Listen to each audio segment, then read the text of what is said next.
আমার নিচে ব্যথা করছে, একটু দেখো না প্লিজ। তোমার নিচে মানে? আমার নিচে মানে আমার নিচে। এই দেখো না সোনা, প্রচন্ড ব্যথা করছে, সহ্য করতে পারছি না। কি জন্য ব্যথা করছে? ডক্টর ডাকবো? আরে আমি কি জানি কেন ব্যথা করছে? তুমি জানো, কি করছো না করছো আল্লাহ জানে। এখন সেই কারণে ব্যথা করছে। আমি আবার কি করলাম? কিছু হইলেই সব দোষ আমার হয়ে যায়। এখন ওয়েট করো, তুমি ডক্টরকে কল করছি। তানভীর পকেট থেকে ফোনটা বের করতেই নীলা ছোঁ মেরে তানভীরের থেকে ফোনটা কেড়ে নিল। তানভীর একটু অবাক হয়ে নীলাকে উদ্দেশ্য করে বলল, এটা কি হলো? তুমি ফোনটা নিয়ে নিলে কেন? এখন ডক্টরকে কল না করলে ব্যথা কমবে কিভাবে? আরে ডক্টরকে ডাকতে যাচ্ছে কেন? আমার কি কোনো লজ্জা নেই ডাক্তারের সামনে? ছি ছি ছি, কি একটা বাজে কথা, আল্লাহ। আরে তুমি কি সব বলছো? ডক্টরকে দেখাতে সমস্যা কি?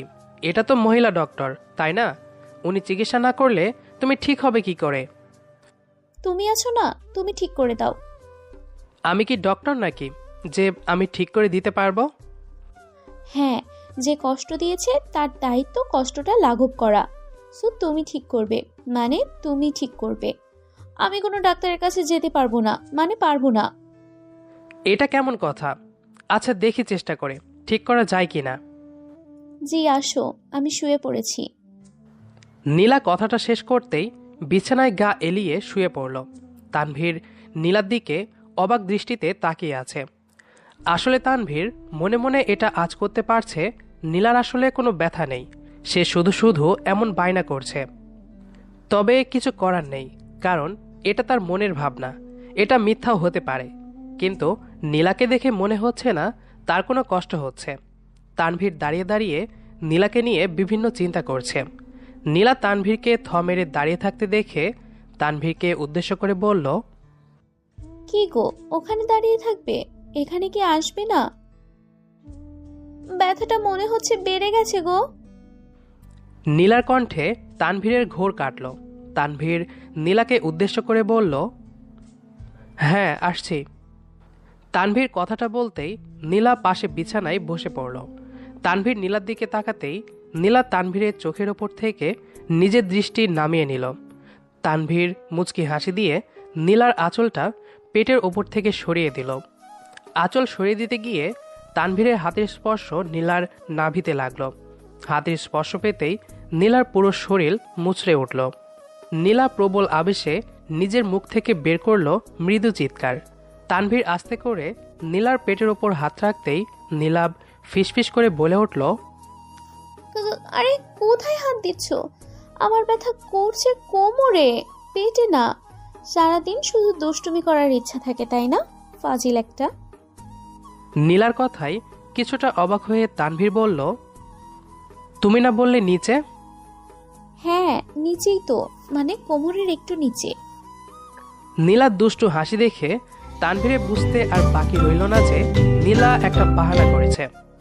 আসলে তার আদর চাই এখন, তবে মুখ ফুটে সেটা বলবে না, তাই ব্যথার অজুহাত দেখাচ্ছে।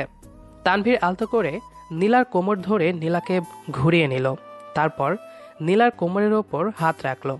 নীলা পরম আবেশে তানভীরের হাত ধরে ফেলল।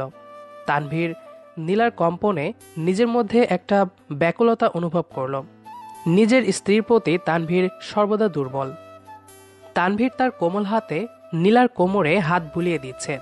নীলা নিজের ঠোঁট কামড়ে ধরে আছে। তানভীরের স্পর্শে সে প্রচণ্ড সুখ অনুভব করছে। কিছু সময় তানভীর নীলার কোমরে হাত বুলিয়ে দিয়ে হঠাৎ করে নীলার কোমরে হাত বুলিয়ে দেওয়া অফ করে দিল। তানভীর থেমে যেতেই নীলা বেশ অবাক হয়ে বলে উঠল, কি গো, থামলে কেন?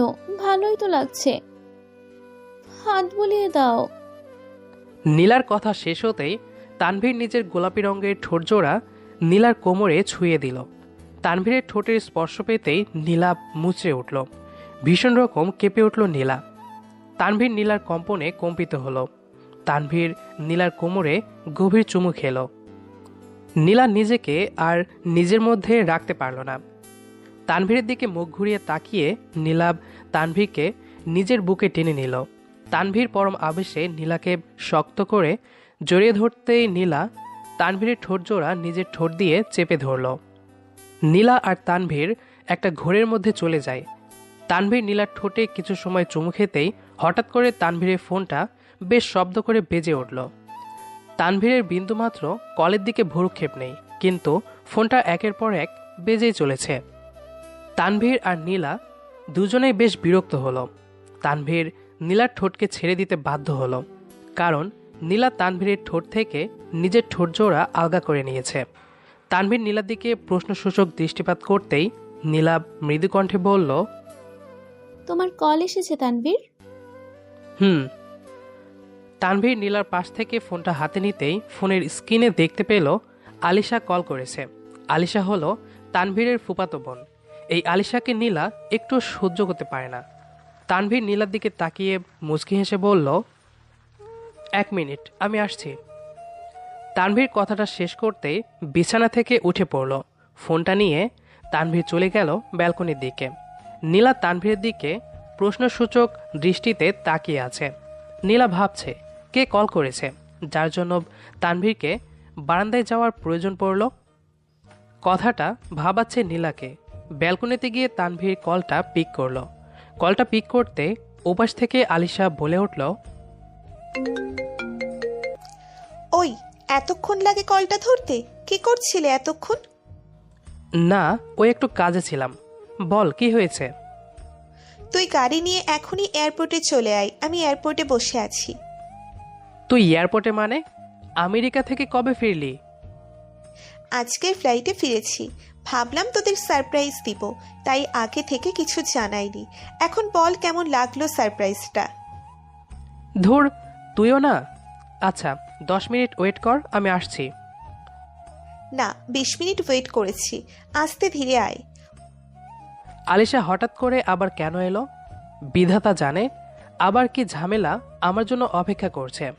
আনমনে কথাটা বলল তানভীর। তানভীর ফোনটা রেখে পিছনের দিকে ফিরে তাকাতেই চমকে যায়।